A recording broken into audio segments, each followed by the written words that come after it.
Mahalagang paalala, ang lahat ng mga balitang aking inihahayag ay hindi sa akin mismo nanggaling. Ito ay galing sa mga source ng Aldab Nation sa iba't ibang social media platform. Ako ay tagapaghatid lamang at nagbibigay ng komento.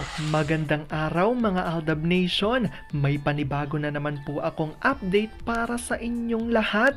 Pero bago natin ito umpisahan ay huwag niyo munang kalimutan na mag-subscribe sa aking YouTube channel at i-click mo na rin ang katabing bell button para maging updated ka sa mga latest videos na i-upload ko. At kapag umabot na ng 100,000 subscribers ang aking channel, ay may sorpresa ako para sa inyong lahat. Alam kong excited na kayo, kaya naman ngayon, umpisahan na natin ang ating kwentuhan. Ang pag-uusapan natin ngayong araw na ito kung saan JDL alam ang tunay na relasyon ni RJ at Meng. Pero ang tanong ng ilan, bakit biglang tila nagbago raw si JDL sa pakikitungo sa Maychard at hanggang ngayon ay itinatanggi nito ang relasyon di umano ni RJ at Mengay. Isa siya sa may alam ng katotohanan ngunit tila parang wala raw kredibilidad. Gaano nga ba ito katotoo at may sapat nga bang ebidensya ang makakapagpatunay rito? Wala alam kung gusto nyo na yung malaman pero bago ho yan ay bibitinin ko muna kayo ng kaunting-kaunti lamang kung saan magbasa muna tayo ng mga nakakatuwang post ni My Name is Theo01 sa Twitter. Kaya naman wag na natin patagarin pat, sabi niya sa kanyang tweet, pagbaba ng ama sa car para mag-gym, hindi talaga pwedeng hindi niya panggigilan ng baby liit. Paghahalikan niya talaga ang bata, panay dada, talagang sinasama niya pag hindi masyadong busy. Susunduin nila maya makukulit na numero 1 pabebe. Dad, may homework po ako. Need help? Opo. Math? Opo. Easy. Kaya mo magbilang nak gamit ang isip? Bawal po ang hands para masanay ikaw nak. Okay po. 9 plus 3. 12. Galing. Ikaw nasulat dad kasi pagod ako. Sure. Kiss. I love you daddy. Uy, I love you more nak.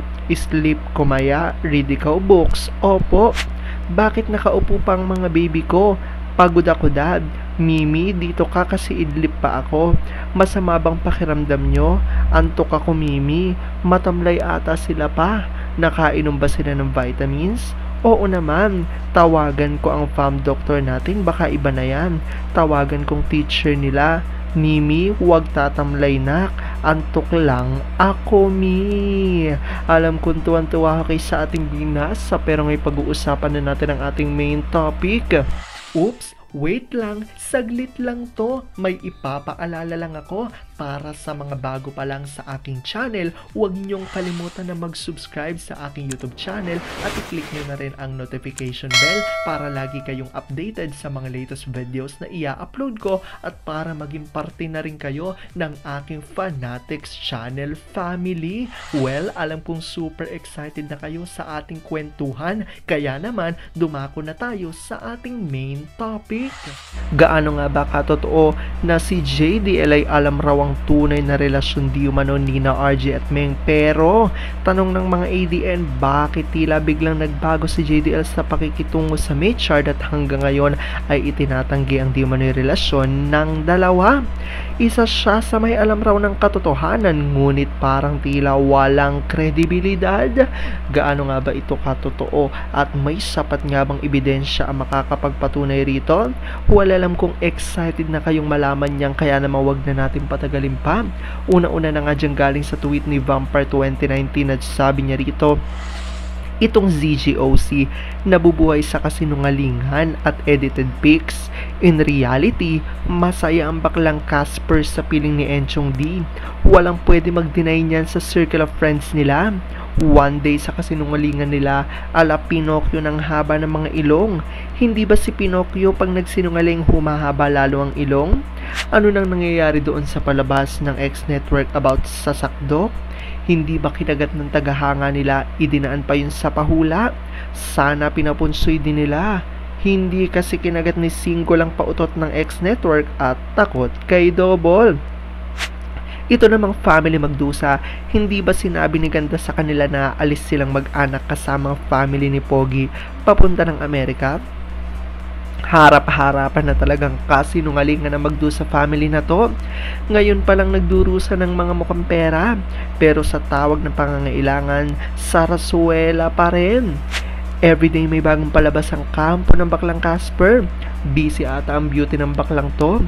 Hindi napapagod Ngayong araw sa Japan, naglalaro ng snow. Sunod ng araw nandito na sa Pinas at nagtatalampisaw na sa beach. Hindi naman ata kapanipaniwala ang ginagawa ng kalbo na to. Mambabatas ba talaga ang bakla na to? Storytelling time about Alda Part 4. Ito nga revelasyon galing kay Mamila Kambal at ayon sa kanya may paganito sa private na kasal ni JDL at may nakapagsabi na ini-introduce sila as Mr. and Mrs. Fulkerson, Alden Richards, at ito nga ang pinangahawakan nila na post noon ni Mr. Joey De Leon at sabi dito, sa amin meaning nun pagsumpa na sila na talagang para sa isa't isa. Pag may kinakasal sa amin, ganun ang ginagawa.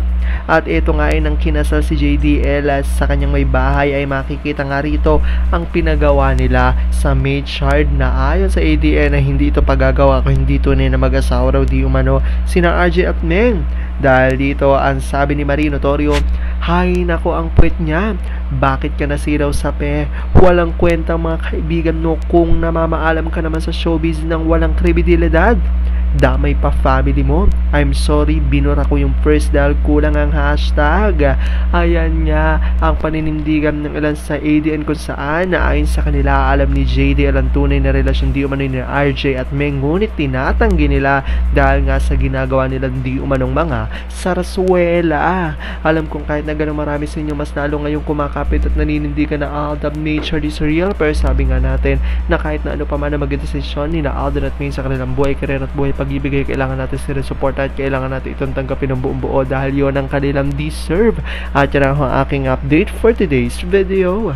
Maraming salamat sa panonood at pagtapos sa videong ito. Kung nakapag-subscribe ka na, welcome sa Fanatics Channel family. Kung hindi pa naman, huwag ka nang mahiya. Mag-subscribe ka na. Pindutin mo na yan. I-click mo na rin ang katabing bell button para makatanggap ka ng notification kapag may bagong update para sa iyo. Para naman sa parte na ng aking pamilya, punta lang sa aking channel at i-click ang videos para mapanood mo at malaman mo pa ang mga nakaka-good vibes at nakakakilig na fresh news about Maychard.